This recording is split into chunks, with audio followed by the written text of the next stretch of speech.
back, I was eating lunch with some coworkers, and we were debating about just how far you would sink if you jumped into a pool of these water balls. For example, would it go up to your calf, or to like your waist, or all the way above your head? Everyone seemed to have a different theory. In fact, I asked about 100 people, and you could see how much the guesses varied. So as a firm believer in the scientific method, I decided to test our hypotheses. So I am here today in the backyard of the Backyard Scientist. So for the past 6 months, we've been stockpiling these water balls in Kevin's backyard. And today is finally the moment of truth. Yes!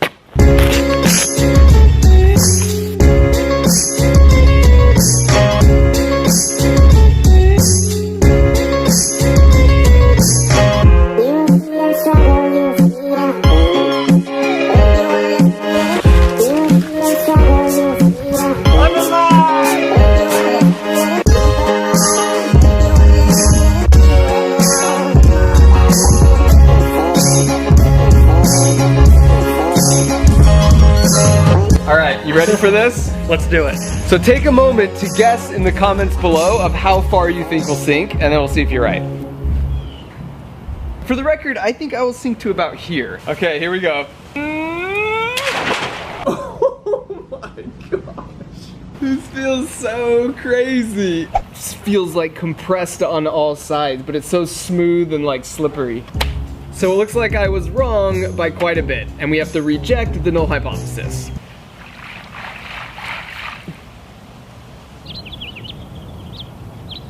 So, now what? I decided to call up my nephews. You guys want to come swimming at my friend's house? In my ongoing quest to be the favorite uncle. Only I might have forgotten to tell them there'd be no water in the pool. Also, that Kevin was right there. You guys ready to go swimming in this? But before we go swimming in 25 million Orbeez, let's talk about why I was wrong. It has to do with buoyancy. So here's a riddle. When this ice melts, will the water level go up or down? As you can see here, it actually doesn't change at all. Archimedes taught us that you displace your weight in water. So this baseball weighs about 135 grams. And when I put it in water, it will sink until it has pushed out 135 grams worth of water. At which point it's in equilibrium and it floats. And since the water line is about halfway up the baseball, you know it's about half as dense as water. And this is why Scooby-Doo quicksand is pure lies. You sink until you've displaced your weight in quicksand, and since it's about twice as dense as a person, you bob like a cork about halfway down, and it's impossible to sink. So Atreyu, relax. Your horse is gonna float. So I will keep sinking in Orbeez until I have displaced my weight in Orbeez. And since they're a little more dense than me, and taking account the packing efficiency of a sphere surrounded by water, the fact that about 85% of me sank makes sense. I thought the friction between the balls would play a bigger role, which is why I guessed halfway, so I was wrong, but a lot of times that's more fun, because that means the result was unexpected and you learn something. Okay, back to the pool. Back in there! Come on, back! Come on!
Guess where my foot is.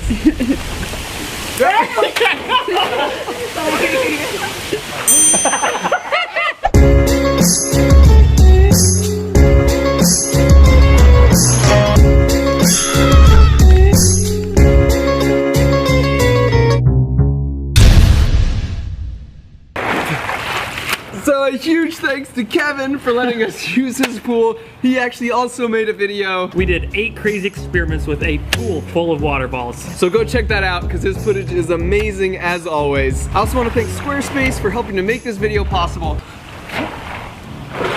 You guys know I've been using them to build websites long before they offered to sponsor my videos. It's really easy, there's no coding required, and you get a highly customized website that's super professional. My infrared microwave website took me about an hour to put together. So if you have an idea you want to launch, or maybe you just want to showcase your business, or perhaps a hobby, go to squarespace.com/markrover for a free trial, and then when you're ready, use offer code MARKROVER for 10% off. So everybody wins, because not only will you have a super customizable website that looks amazing, but you'll be supporting future videos that I have in the works. Thanks for watching. If you really like that, or if you really didn't like it, or if you're like, meh, then you should definitely subscribe. I can wait.